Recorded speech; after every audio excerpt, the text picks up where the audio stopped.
नमस्कार दोस्तों, मैं हूं अशोक शेरा और आप देख रहे हैं मेरा फेसबुक और यूट्यूब चैनल। आपकी मोबाइल की स्क्रीन पर आपको एक शख्स नज़र आ रहे हैं। दरअसल ये स्कूल प्रोफेसर हैं।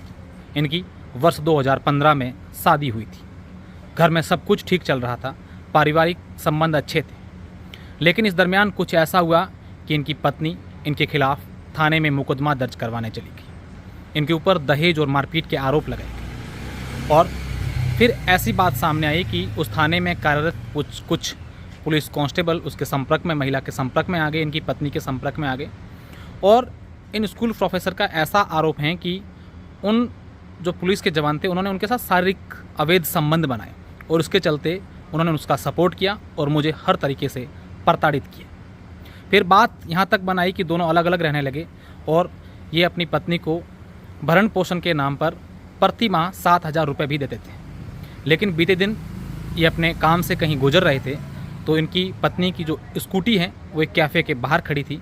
तो इनको भनक लगी कि मेरी पत्नी की स्कूटी यहाँ क्यों खड़ी है। जैसे ही उस कैफ़े के अंदर गए तो एक पुलिस कांस्टेबल जिसका नाम संदीप कुमार है, बालोतरा थाने में कार्यरत हैं, वो इनकी पत्नी के साथ कैफ़े के एक प्राइवेट रूम में बैठे थे। इस बात को लेकर उन्होंने जब पूछा तो हाथ में हाथापाई भी हुई है।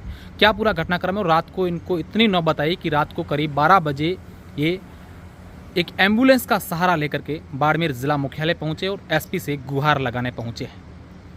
और ये कह रहे हैं कि जब मैं आ रहा था तो कई लोग ऐसी बिना नंबरी गाड़ियां भी आई जो लोग मुझे मारने की कोशिश भी कर सकते थे। पूरी बात इनसे जानते हैं। सर, क्या पूरा घटनाक्रम हुआ था और अब आप एसपी से भी मिले हैं, क्या बात सामने?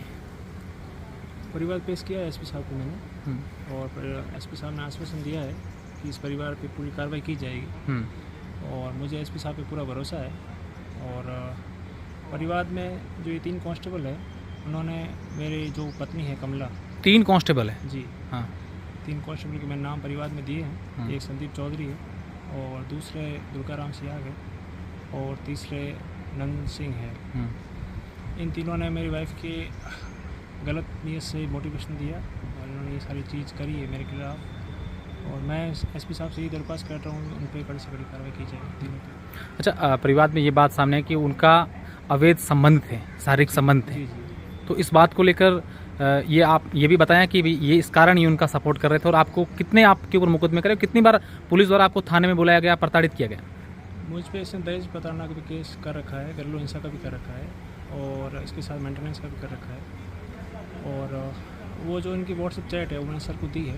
मतलब आपने उनका व्हाट्सएप चैट भी ले लिया था? जी, व्हाट्सएप चैट का उनको मैंने एविडेंस दिया है सर को और उसको सर अनुसंधान करेंगे, उसके बाद जो कार्रवाई होगी सर करने का आश्वासन दिया सर। तो क्या आपने कभी समझाइश नहीं की कि भाई आप जो हुआ सो हुआ? आप समझाइश करने का प्रयास किया, लेकिन जो पीछे इस टाइप के जो लोग हैं जिन्होंने घर खराब करने की सारी और इसका मौके का फ़ायदा उठाना, इस टाइप के जो लोग हैं, बस मैं ये चाहता हूँ कि और किसी दूसरे व्यक्ति के साथ इस टाइप की प्रशासन इन्वॉल्व होकर इस टाइप का घर खराब नहीं करे। तो कहीं ना कहीं आपको ये लगता है कि आपका घर अगर छोटी बहुत ही हर घर में बात हो जाती है, कहीं ना कहीं लगता है कि उन 2-3 लोग थे उनकी वजह से ही सारा सब कुछ जी परिवार बन जाता, लेकिन ये लोग जैसे पीछे खड़े हैं और हर चीज़ में सपोर्ट कर रहे हैं और उसको गलत चीज़ें प्रोत्साहित कर रहे हैं। क्योंकि उसमें चैट में काफ़ी चीज़ें लिखी है कि कलेक्टर से बात करवाता हूँ, एसडीएम से करवाता हूँ, तहसीलदार से करवाता हूँ, तो इससे उसको गलत मोटिवेशन मिला और इन लोगों ने इस टाइप से उसका मिसयूज़ किया है। तो मैं ये चाहता हूँ कि ऐसा किसी और लड़की के साथ ना हो और लड़के के साथ ना हो। मतलब आप चाहते हैं कि दोनों के साथ गलत हुआ है? जी, दोनों साथ गलत हुआ है। अच्छा, अभी बात सामने है कि उनको लाइन हाजिर कर दिया है, जो पुलिस कांस्टेबल थे उनको लाइन हाजिर कर दिया। जी, क्या चाहते हैं आप? मैं ये चाहता हूँ सर, मेरे पे जो ये षड्यंत्र मुकदमा करवाया है उसमें भी अनुसंधान करके और पता लगाया जाए कि इन्होंने किस नीयत से करवाया है। बिल्कुल। जी, आप देखिए किस प्रकार से जैसा कि इन्होंने प्रोफेसर साहब ने बताया कि एक थाने में कार्यरत 3 पुलिस कांस्टेबल जिन्होंने एक महिला के गलत फ़ायदा उठाया, उसके साथ कई बार इनको पति पर मुकदमे दर्ज करवाए, कई बार प्रताड़ित करवाया। अब इस पूरे मामले को लेकर बाड़मेर एसपी दीपक भार्गव का क्या कहना है, ये मैं आपको सुनाता हूँ। ये एक लेक्चरर जो मुझसे अभी मिले थे वो अपने उनके निजी जीवन में कुछ समस्या है उसके बारे में बता रहे थे। उनके